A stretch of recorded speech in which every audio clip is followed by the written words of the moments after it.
did you do that? How did you do that?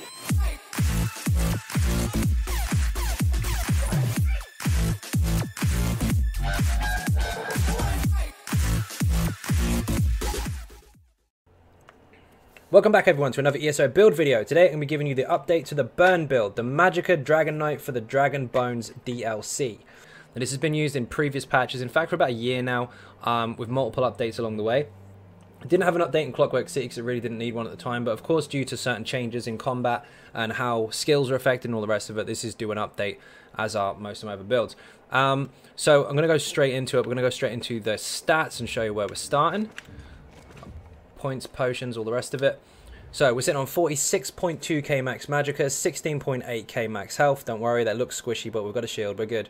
884 recovery, 2.5k spell damage. That actually goes to 3.5 with all our procs and everything firing off, and 58.6% crit. Now we're using all of our points into max Magicka. You can go into health if you feel a little too squishy, but I'd put all my points in here if you can. Stage 4 Vampire, I'll go over that in the passives and why and how you can avoid getting squished by fire, because too many tiers about that rather than understanding fire mechanics. And of course we're using the Thief Mundus Stone. Now the food we're using is max health, max magic, for very good reason. We want the highest out of our stats as possible without going too squishy. If you use Witch Mothers, which you're more than welcome to do, you will lose a certain amount of max magic, you will lose a certain amount of max health for the sake of recovery. But I'm going to show you how the rotation is sustainable anyway, and recovery should not be an issue. Okay, first of all I'm going to go into the skills. Now this is very in depth. I am going to go over all the skills, where they come from, what they do and all the rest of it. So this is going to be quite lengthy in terms of explaining everything, but at least you'll know where I'm coming from and where everything belongs and why and all that kind of stuff. So we'll go over the passives after all the skill bars are done. So we'll start with this one. Burning Embers. This is the second one in the Ardent Flame skill line. When you morph it, change it to Burning Embers specifically. Now this will do a single target damage over time flame ability to the target. You can put it on multiples, but it's a 10.5 second dot, and the more damage it does, the bigger the heal you get when it runs out. Now when it runs out, I don't mean the duration falls off. That does count, but that's not the only way to do it. The other way to do it is if you reapply it, it will start again and it counts as the old one has been removed, so you can take the heal when you want. So I'm going to show you an example if I can find something to kill. Where's something to kill? Everything's dead. We're in the middle of an event at the moment, so most things have been killed. Okay, he needs to hit me a little bit. She does. Now watch when it runs out, or when she dies. I heal. Very easy. Let's find something a bit bigger. You. Simba, come here. Need little mates as well. Put that on him and get battered. When that runs out, I'm going to heal. Boom, look at that. Now, another way to do it is to apply it and then take it. What I mean by that is hit it again.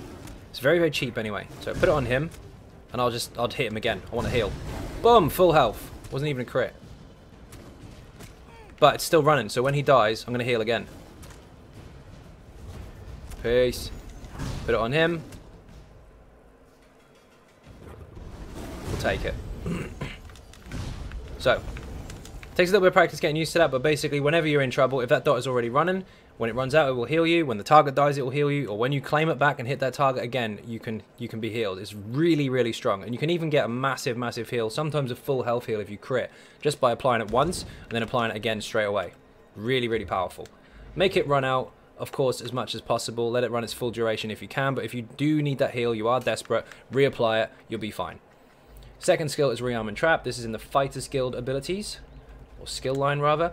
Last one you get, so it does take a while to unlock it, but basically what this does, put it on the floor, makes a trap, and the enemy gets caught inside of it. If it's a boss, they can't get caught inside of it, but it will still go off, you will still get the bonus, and it will still do damage. Now of course, because we're based on Magicka, it doesn't make a difference about the damage so much, it's minimal, it's really, really small, but we do want the minor force bonus that this gives us. Basically, while it's active, all of your damage when you crit will be increased by 10%. This lasts for 6 seconds, but the reason we take rearming is because it reapplies itself. So we actually get 12 seconds, and I'm going to show you an example of this. So we'll put him in the trap. Pop, there he goes. Now watch. When it runs out, 2, 1, 0, reapply. Full 12 seconds worth of minor force. Very, very important. Keep it on the target at all times. Now, in some situations, you can use it to stun ads. In other situations, you can just use it as a buff. It's up to you. But it's really, really strong. Second or third ability even, Crush and Shock. Now, this is a flex slot. It doesn't actually have to be Crush and Shock. You have to make sure, due to passives, which I will go over, that you have always got one Destruction Staff ability on your bar, because then you'll get bonus damage to single target if you're using the Flame Staff. I'll get to that in a bit, but this is for situations where you need to interrupt targets. Now, as a range spammable, this is actually quite good, but above all, this particular morph of it interrupts the target while it's casting, if it's interruptible. So let's give an example here. I don't know if anyone... These can't do anything that they need an interrupt anyway, but I'll show you the range of it. Basically, that there stops him from casting. Do it again, that'll stop him. If he's too close, you can whip anyway. But Maelstrom and some dungeons and trials where you need to range interrupt really, really quickly, it's very, very strong. So keep that on your bar at all times, first of all for the passive and secondly for the utility. However, if you prefer, you can go into the Destro skill line. This is the first one you unlock, by the way. And you can actually pick up Pulsar. If you morph this into Pulsar, it will do an area of effect damage burst just like that. It's one hit, but everyone in that vicinity will reduce their max health by 10% for 30 seconds. So you can burn them down a bit quicker, but it doesn't work on bosses. So there's two ideas for you for that particular slot, but generally I just slot Crush and Shock because it's really, really useful. In a light, this is in Mage's Guild. First one you unlock, and this will give you 5% additional max Magicka for it being on your bar. This will also give you Major Prophecy, but we're getting that from our potions anyway. However, if your potion falls off for any reason, or you're not using potions, we do always get that 10% extra crit. I know it says 2191, but it's awkward. Some ratings show up in numbers, some show up in percentages, but it's 10% anyway. So you want to keep this on your bar at all times. You need Mage's Guild 2, I believe, to unlock it. Make sure you morph it to Inner Light. Flame Lash. This is a favourite for all the forum trolls out there.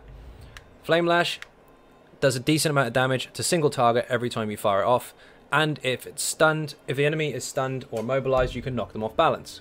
Guaranteed. Now obviously off balance has a cooldown. It lasts for 5 seconds, has a cooldown of 15. So you can't do this all the time, but while they're not immune, you can. Now what this does is while a target is off balance, your next whip is free and does additional damage and heals you, and you can do this once every 3 seconds. So within the 5-second gap, if you're lucky and you've timed it right, you can get 2 of these off for free. And you'll do a wicked backflip. Now, the only way I can show you an off-balance hit on these is to put them in a beast trap. So, we'll see if I can whip him. No, here's the free one. There you go. Awesome. Now, that will only work while a target is off balance. So, it's very important to note that. But also note that, of course, as well as the free one, as well as the extra whip damage and all the rest of it, you do heal. Now, a lot of people assume that this is now dead because off balance has a cooldown, which is false. This costs 2.1k Magicka, and people were crying about it not being free anymore. It doesn't have to be free. The free one is enough for your sustain anyway. They were complaining that it should be reduced in cost because it's not fair. Well, Crush and Shock is 2.3k instead of 2.1. So this is cheaper, and people have no problem spamming this. So this requires a couple heavy attacks every so often. Or if the target's off balance, you get free ones anyway. Don't let everybody convince you that this is no good. This is absolutely fine, and it's a lot more balanced now the way that they've done it, instead of Magicka DKs having infinite sustain. It was broken in the first place. In fact, in the patch notes they did note that the undodgeable side to it and everything was a fix, so just to resolve any arguments.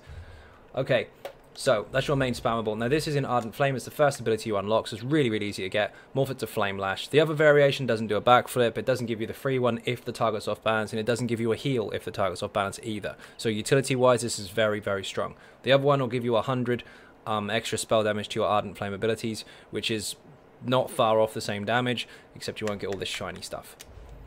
Front bar ultimate. Now this is a pain in the backside to get, but if you do get it, you won't regret it. This goes on your front bar purposely for stats, but in some situations there's an oh shit button, you can use it. 200 ultimate instead of 250 like your banner is, which we're going to get to. So I wouldn't fire this over your banner unless you're almost killing the boss and you've got nothing else left. But this basically goes on your bar for passives. Now you need Mage's Guild 10 to unlock it, as well as the passives that go with it, and I will explain those in the passives in a moment. But basically, for having Mage's Guild abilities on your bar, you get increased max Magicka and recovery. Back bar.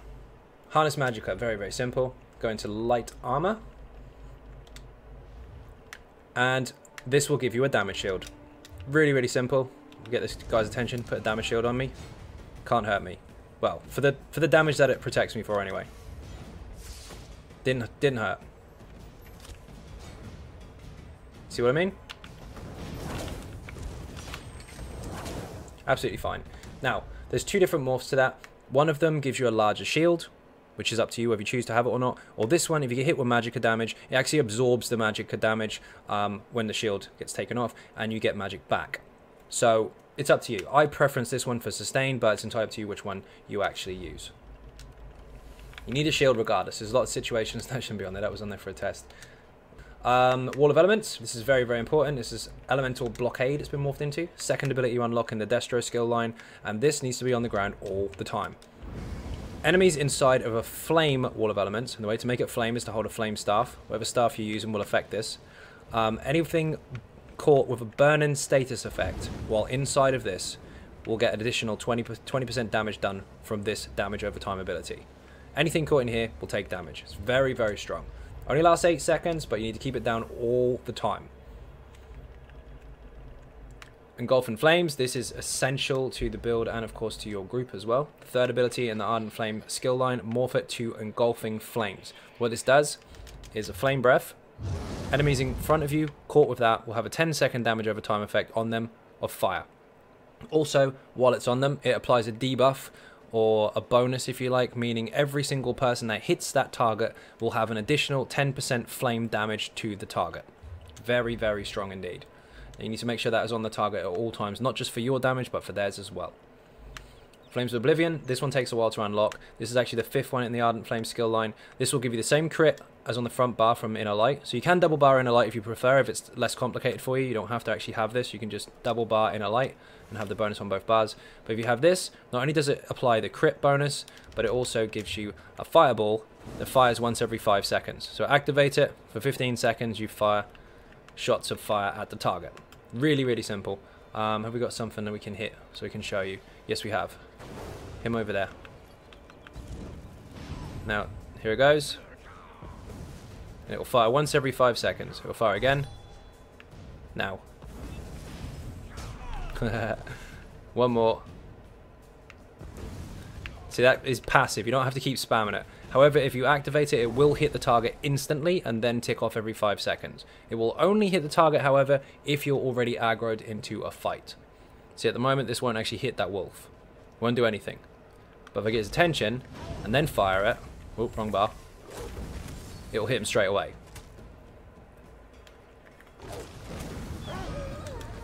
When I get it right. Okay. What else have we got? Eruption. Damage over time effect on the floor. Big burst of damage when it hits. And damage over time once a second for 18 seconds. It's a really, really long damage over time ability, so you don't have to cast it too often. Once every second rotation. Now, this is the 5th one down in the Earth and Heart skill line. You need to put some of these on your bar while you're leveling up to make sure this skill line levels fast. It takes a while to get. Make sure you morph it to Eruption. This is very simple. Goes down on the floor as so.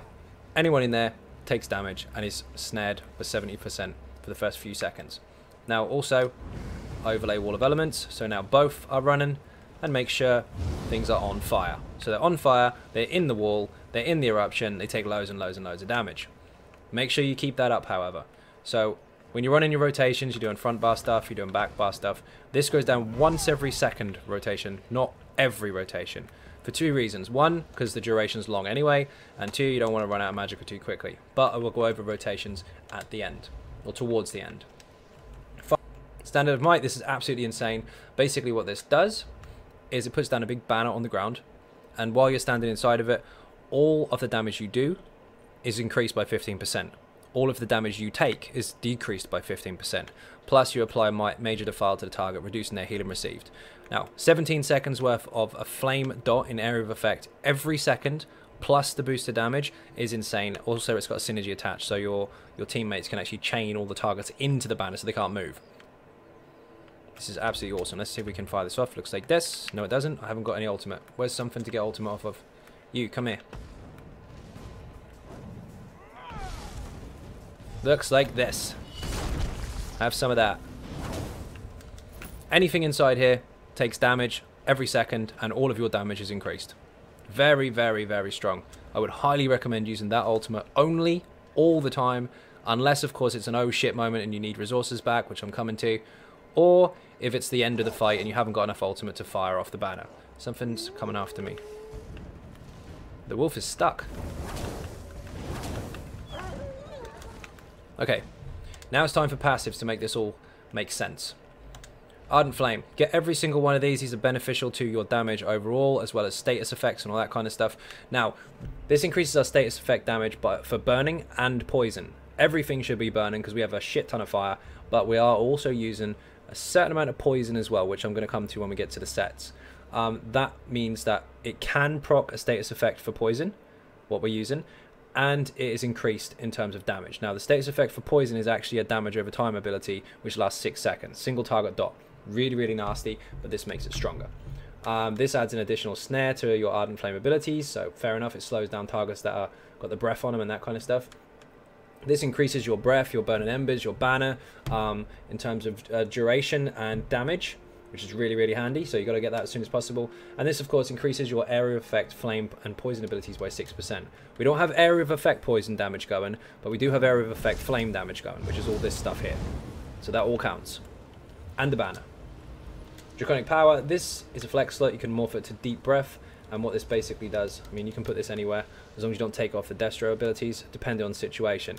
And you can use this to interrupt targets at close range, and you'll heal off of every target you hit, and then it'll explode. That I'll save for another day. It's not part of the build, but if you know how to utilize it, you can. Also, another skill you might want to buy is Unrelenting Grip. This is a chains that tanks traditionally use, but on some fights they may require a mag DK to do it, or a stam DK depending on how skilled you are, and this can pull in enemies to where you want them. However, if they're stunned already and you can't pull them, you'll gain back the magicka that you've already spent, meaning that didn't get wasted. That is situational and is not necessarily part of the build, but if it's required, I would get this just in case. Passives above all, let's get back down to these. Reduces the amount of damage you take when you block. Essential stuff, you will be blocking. Increases your spell resistance, which is very, very nice. You do want to be tanky. You want to make sure you don't go too squish, so you need this. These two here are only relevant. Health recovery is actually no good to us because we're vampires, so ignore that. But these are only relevant if you have a Draconic Power ability active for this one or on your bar for this one. We don't actually use any. Now, what you can do if you're in trouble is you actually can put a resist buff on if you want. If you do, and that is on, this will give you an increase when it's leveled up. 12% increase healing received for having a buff or ability active. I personally don't use one, but if you do, get this passive. If you don't worry about it. Earth and Heart, this is essential stuff. You need this to 50 as soon as possible. Every single one of these will benefit you in one way or another, and they are really important for the Dragon Knight. Increases Earth and Heart ability durations. Of course, that's an Earth and Heart ability. That lasts 18 seconds. That's because we have an increased duration. Also, Battle Roar. This is where I was going to with the ultimate, and as to why expensive ones are more beneficial to you. Because for every 1 point the ultimate costs, you get 46 of all 3 resources back. Health, magicka, and stamina. So the more expensive it is, the more stuff you get back. Really, really important stuff. And that's why I use this as a no shit button, because I haven't got enough to use the banner, and I'm really, really low. I'm about to die. I'll fire this. Also, when you fire off a Earth and Heart ability, like this, you see there's a little blue symbol there in my buff timers. That is minor brutality. Now, although it's not really beneficial for me because I'm using magicka, for those melee guys out there, this does increase their weapon damage by 5% for 20 seconds. So it's a buff to your group. Also, for using that while in combat, you get 3 ultimate once every 6 seconds if you fire an ability once every 6 seconds. We're actually using this once every second rotation, so kind of once every 20. But it'll keep minor brutality up, and it will give you ultimate when you use it. Finally, 990 stamina back when you use an Earth and Heart ability. So we're using Beast Trap a lot. We've got a decent amount of stamina, which I'm going to get to as to why we do. But when you're blocking, for example, you don't actually gain stamina back. But if you fire this, stamina's going up. Take advantage of that when it counts. Lots of situations where that might be useful to you. It's really handy to know how that works. Destro staff, get every single one of these. Every single one is important to your damage and how you apply your damage and all the rest of it, but I'll briefly go over them. This one, lights, heavies, wall of elements, crush and shock, any Destro abilities or hits will go through 10% of the target's resistance, so they hit harder. This is very important. Your fully charged heavy attacks, because we're using a flame staff, are increased by 12%, so they're really, really high. Also, burning, concussion, and chilled status effects are increased. Their chance to fire off are increased by 100%. It doesn't mean they're 100% chance to fire. It just means they're 100% more than what the base is. However, we're using a lot of fire, so it's going to happen anyway. Also, flame staves or flame staff increases your damage with single target abilities by 8% while having a skill slotted. That's why I said you must have one skill slotted on each bar, because your single target hits, these and whips all count. So does this, so does Flames of Oblivion. They all count. You want to make sure that you have a skill on your bar to take advantage of that passive. Also, finally, if you kill a target with a light, a heavy, or a wall of elements, or crushing shock, or whatever, a destro skill or destro ability, you'll gain back 3.5k Magicka. Really important. So you can utilize that tactically as well, and make sure that you get that bonus Magicka back so you don't run out too quickly. Light armor, these are very, very important. Get every single one of them. They're all going to benefit you. The more light armor you have, the more beneficial each one of these passives. But we're using 6 pieces, so for that we get 24% extra recovery, 12% reduction to cost on our skills.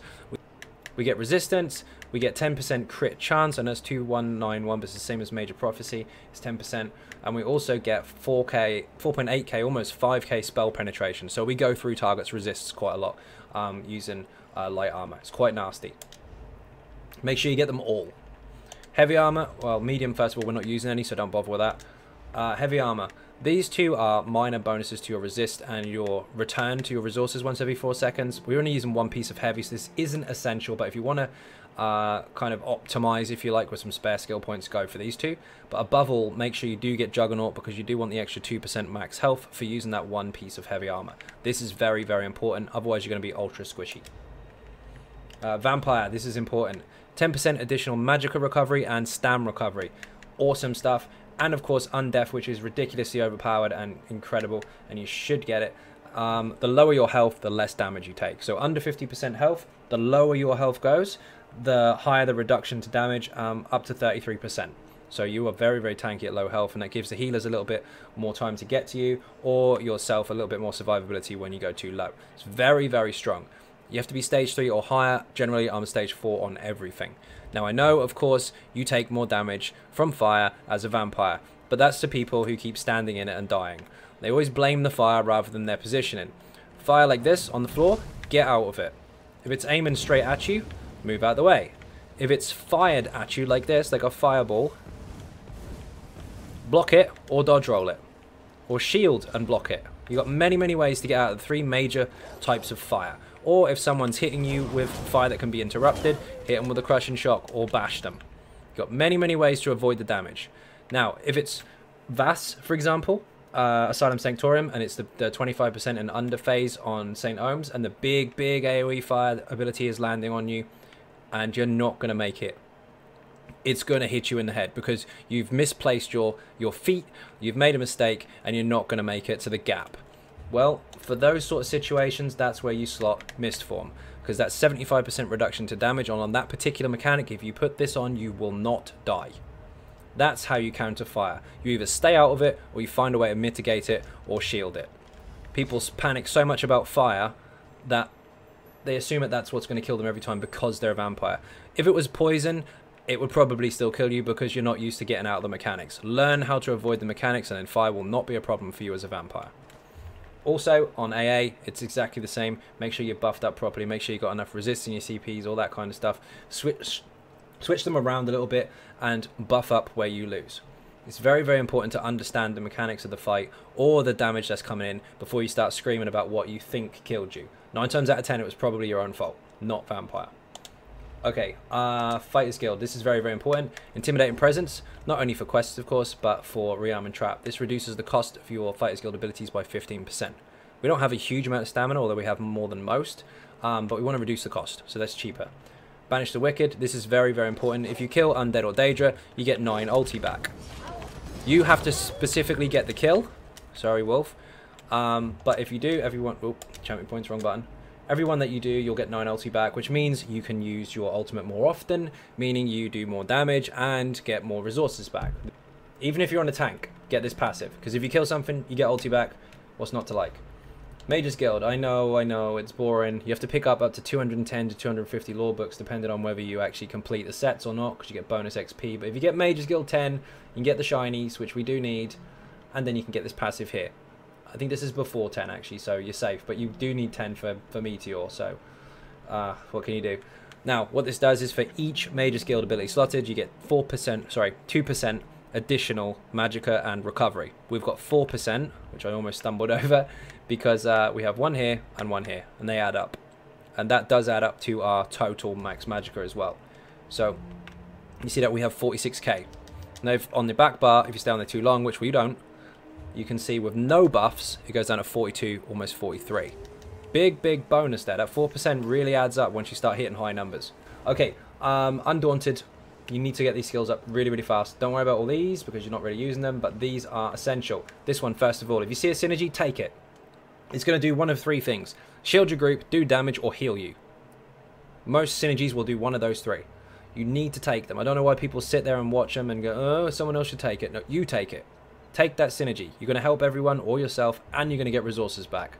This is giving you 2k Magicka back almost, plus a heal, plus stamina back, just for taking a synergy. If there's 3 synergies on the floor and you take all 3, you just got 6k Magicka back.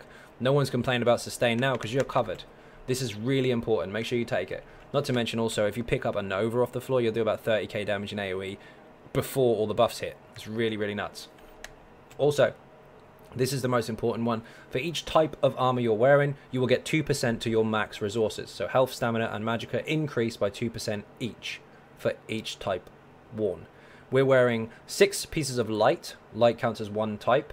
And we're wearing 1 piece of heavy. Heavy counts as another type. So 2 types, 4% across the board. Of course, we are a Dark Elf. We do take less lava damage, which is pointless. Whatever.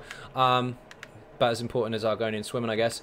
But we do get 6% max Magicka and stamina. We also get a further 3% max Magicka, and we have flame resistance, so we take less damage from fire, which is quite nice. It's not massive, but it helps. And also we get an increased 7% damage to all flame damage. So all of our fire stuff, which was all we're doing, is increased by 7%. It's massive. Now you mix that with the Destro skills, with the flame staff and all that kind of stuff, you can see where it all adds up. You do get additional frost and shock damage as well, but we're not using those, so it's not really relevant. Finally, final, most important passive, medicinal use. There is a video in the description if you want to go to that. It shows you how to get this leveled up to max in 15 minutes flat. And of course, the resources that I tell you to use, or materials that I tell you to use, are really easy to obtain. Instead of running around picking flowers and hoping you look for the shiny ones, you can actually physically go out and farm them by killing specific enemies. It's quite quick. Now, max this out to 50, then dump all of your points if you don't want to make potions anymore, and get this passive here. So you only need 3 skill points eventually, but just get rid of all your points for now, dump all your skills, max this out, then get rid of them and get this back. Reason is, we are using potions, and this affects them quite drastically. So regular ones you pick up off the floor, 28.7 second uptime on your major intellect, which is your recovery when you fire off a potion. Now, that's a 45-second cooldown. If you use crafted potions, note we're using spell damage and prophecy and intellect, all of those will still have a cooldown and still have a duration, but because of medicinal use and they're crafted, they last 47.6 seconds. Cooldown's 45, they last 47. We have a constant 100% uptime on potions so long as you pop them as soon as they run out. Very powerful passive, and essential to your sustain and of course your damage because you keep your buffs up. Now we're going to look at the gear. Burner Spellweave 5 pieces. First of all, the Burner Spellweave Inferno Staff on the front bar specifically. This is quite rare. It's not that it's really hard to get, because it's not. The dungeon itself, City of Ash 1, if you want to go in there, you can go in City of Ash 2 as well. But City of Ash 1 on normal, and just farm it either by yourself if you're experienced, or with a few people, a couple of friends or so. You don't even have to have a full group. It's not too difficult in terms of dungeon difficulty, if you like, especially on normal. But it's chance based as to whether it's going to drop or not. The weapons specifically can drop from chests, they can drop from trash, so kill everything, and they do drop from the last boss. The last boss drops jewelry and weapons. I personally spammed the dungeon for 4 days, 12 hours a day until I got it. however long you've got to get it, it's up to you, but that's how I did it. Some people have been lucky enough to get it on their first run, others not so much. Don't worry about the trait.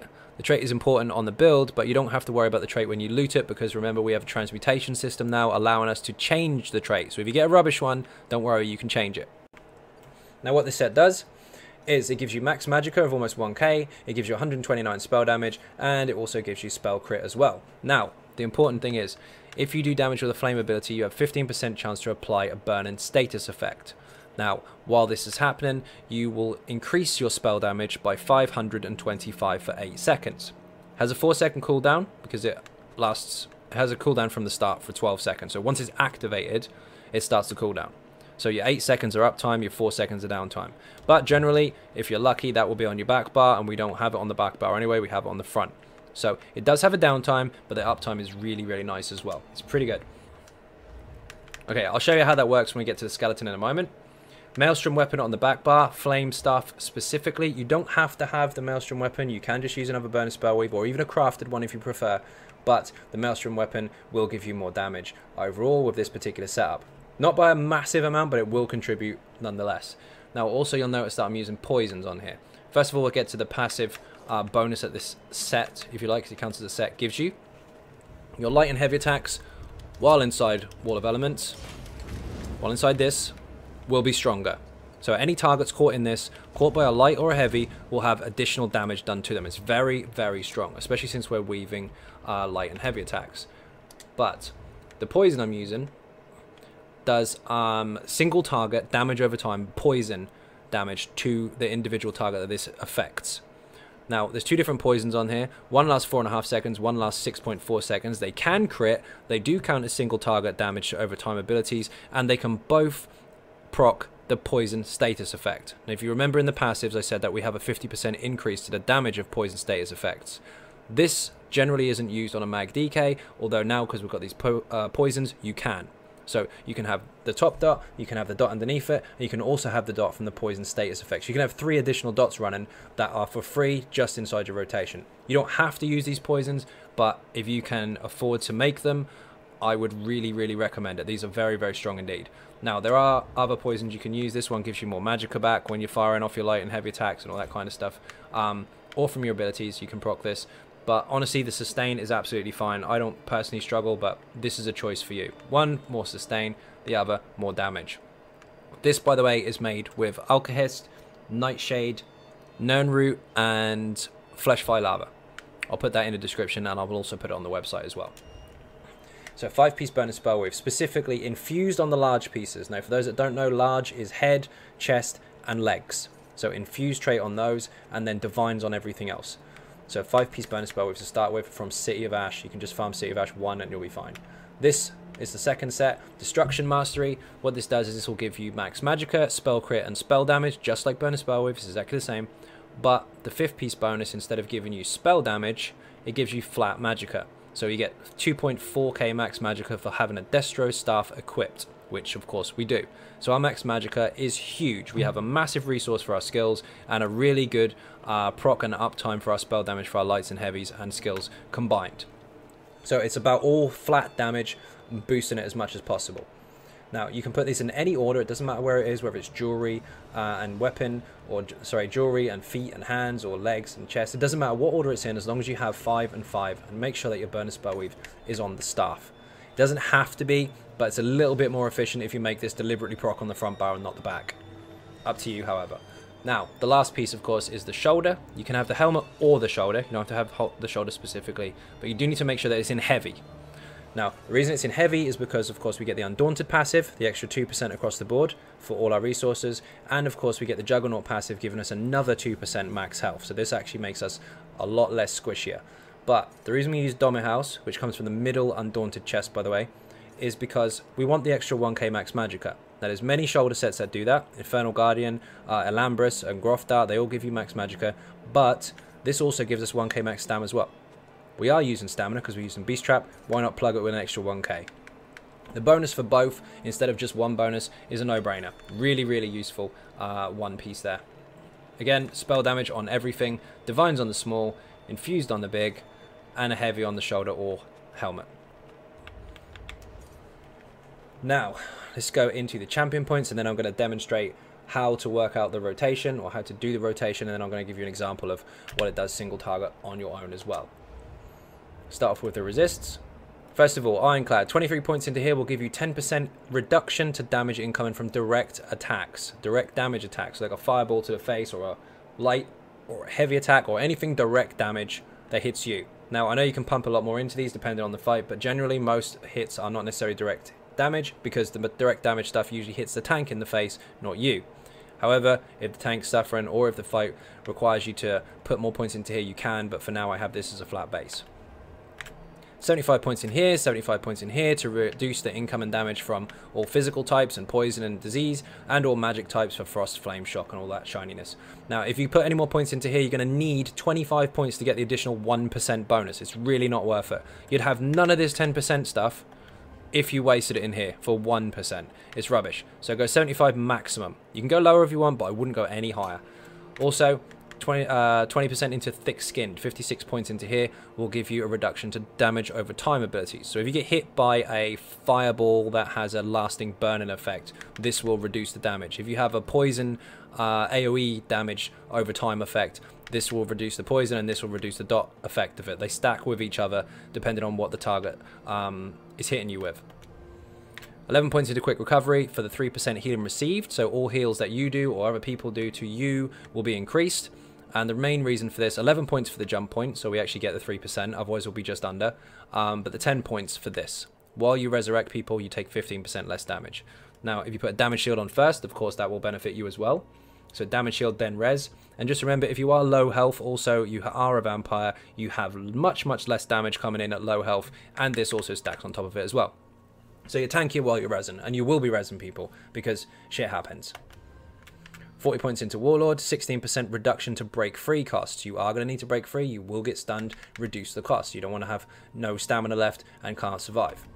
75 points into Tenacity and 75 points into Arcanist. This is hitting the 14%. If you want to hit 15%, you're going to need another 25 points. It is a complete waste. Now, these work a little differently to most jump points, where if you do put slight points after this, you will get tiny bonuses, but they are way too small. If you go from 75 to 95, you're going to get something like 30 extra Magicka back, and you're not even going to notice it. And those extra points, those extra 20 points, could be used elsewhere. For example, you'd only have 20 points in here.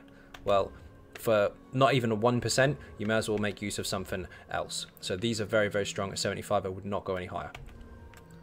48 points into Tumbling. You will be dodge rolling mechanics in certain points in time. Also, if you're in Maelstrom, you want to dodge roll a fair bit as well, unless you're using the wings, which I haven't gone over, and I shan't because that's a separate matter. But dodge roll reduction and break free reduction are very important indeed, especially with a lot of mechanics in some of the heavier trials and dungeons and that kind of stuff.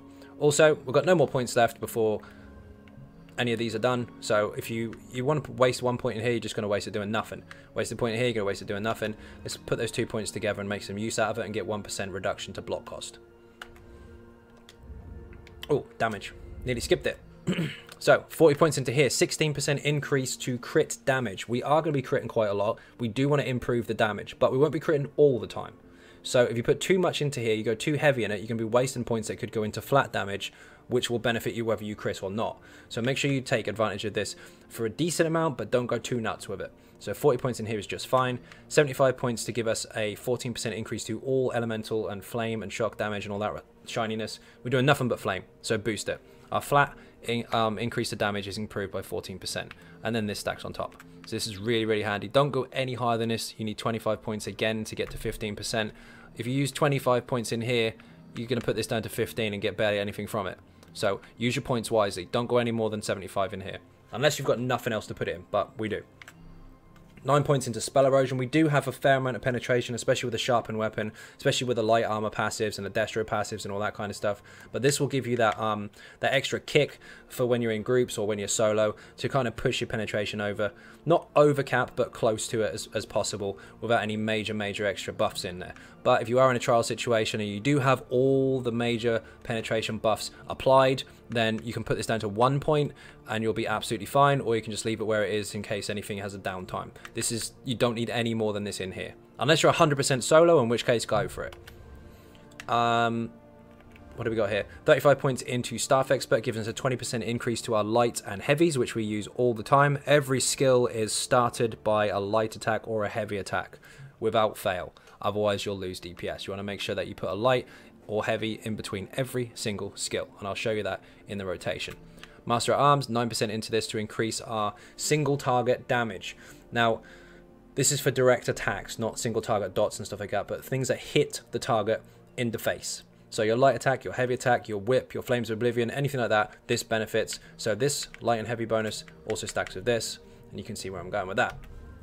61 points into your damage over time. Now, your damage over time is your burn and status effects, or your dots that go on the floor, your burn and embers, all that shininess. You can go 75 points into here and get this passive here, meaning that when a target is off balance, which by the way only has a 25% uptime now, you get additional damage. However, even with the previous patch when we could have 100% uptime on off balance, I still preference putting more points into Master at Arms and Staff Expert, because I do a lot more single target hits than I do damage over time, to really want to sacrifice this, to push this for the small amount of time I get this. However, if you want to take that, it's up to you. You won't lose too much damage solo, and you'll probably break even when you're buffed up. It's up to you, however. That's your choice. Okay, now I'm going to show you a quick example. In fact, I'll explain the rotation first of all. So, you make sure a Beast Trap is down. Always make sure a Beast Trap is down. Swap your bars. Start with Eruption, followed by Light Attack. Then Engulf in Flames, Light Attack again, Wall of Elements, and then swap to the front. Now, while you're on the front bar, you want to Light Attack with Burn and Embers, which is the dot that sticks to them. Then do a full heavy, and then one whip. Then do a light attack, one whip, light attack, Beast Trap, swap again. Now, if you have a lot of Magicka at the time, you don't need to do the heavy.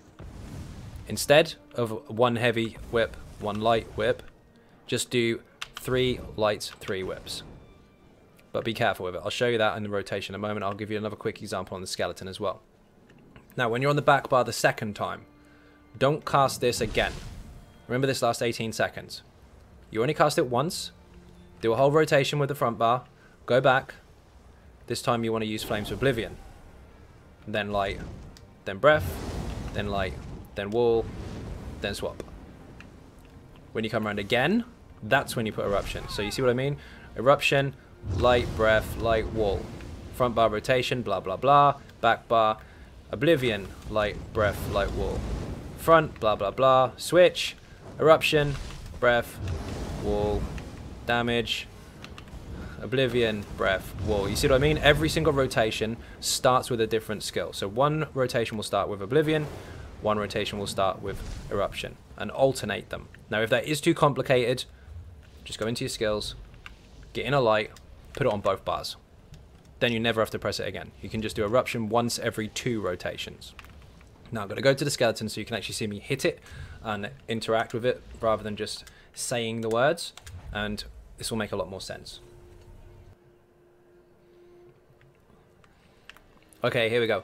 Now again, the mag DK is very complicated, it's very difficult to survive, but if you get good at it, it's the complete opposite. It's very, very, very strong, but it takes practice.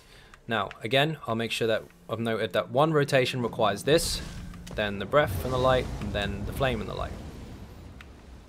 The second rotation, Oblivion, light, breath, light, wall, swap. Now, the trick is, make sure when you press Wall of Elements, you swap instantly. The second you press that button, swap bars. And it'll look like that. If you take too long, it'll look like this. You don't want to do that. You want to get the most uptime on this as possible, so hit it and switch. Really fast. Hit first, switch second. Same with the Beast Trap, you can animation cancel it. What I mean by that is you can switch bars so fast that you don't actually see it doing its business. Now listen, you'll hear the Beast Trap, but you won't see it. So, you press it and switch really fast. So that's on the end of your front bar rotation, and this is on the end of your back bar rotation. Very, very simple. Takes practice though. Also note, don't light attack like this with a whip. Don't hit and then whip. You can if you want, but it gets a little buggy. What you do is you hold the flame staff, not very long, only for a brief half a second if that, then let go and whip. Hold and let go. Hold and let go. Hold and let go. And it's kind of a medium instead of a light, but you'll get more damage out of it, and it's a lot more fluent with your skills, especially when you start doing stuff like this, because this with a light gets stuck. Sometimes. It's a bit tricky. But if you wind it up during the skills, it's a lot more fluent. But that takes a bit of practice. So instead of a quick flick for the light attack, it's kind of a quarter to a half-second hold. It's very, very small. You'll see the difference here. This is a single hit. And you see there's 2 flames instead of 1. There's 1. There's 1. There's 1. There's 2. You briefly hold it for a very short period. So it's like a heavy attack, but you don't hold it anywhere near as long. If you can get to grips with that, you're going to do really, really well with a Mag DK. Or you do well with the flame stuff, full stop. Anyway, let's go over this really, really quickly. And then I'll show you an actual demonstration of it. So Beast Trap first. And swap. Eruption. Light Breath. Light Wall. Swap. Light Embers. Light Whip. Light Whip. Light Whip. Light Beast Trap. Swap. Light Oblivion. Light Breath. Light Wall. Swap. See? And just go round in a circle. Beast Trap switch. Other buff or other damage. So you use Eruption instead of Oblivion. 3 again. Beast Trap swap. Oblivion this time. See what I mean? Now it looks a bit mental and you might want to slow it down or recap over it, but take it in chunks. So ability, ability, ability, swap, and just practice that one first and then do the rest. Now obviously you notice my Magicka went down quite a lot, and this is why you alter your rotation depending on the situation and depending on how much you've got in your bar at the time. Instead of doing light embers and free whips, light whip, light beast trap swap, instead of doing that, go light embers, heavy whip, light beast trap. So it's the same time on the front bar, but instead of 3 lights and 3 whips, you do 1 heavy with a whip and then a light and a whip. So you do 2 whips, 1 light, 1 heavy, if that makes sense at all. Now I'm going to show you a quick demonstration of this actually hitting single target. I did have elemental drain showing present, sorry, so I had a reduction to resistance, just the same as a tank taunting by 5280. Everything else is exactly the same as it is now. The only thing obviously of course is you do get Magicka back with early drain, which is what most people use on a test anyway. No other buffs are applied, no off balance, so no free whips, no extra damage because obviously my CPs aren't there anyway. None of that shiny stuff, no heals or anything. You will get those in a trial situation, you will get more damage with it, but I'm going to show you exactly what it looks like with flat, no extra buffs, just a debuff as far as a taunt is concerned with the early drain showing.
Okay, so hopefully that helped. Obviously in a trial situation or a dungeon situation, you're going to have a lot more shiny buffs showing. You're going to have a lot more damage coming out. You're going to get them off-balance whips. You're going to get the free backflip looking ones. It's going to be really, really awesome.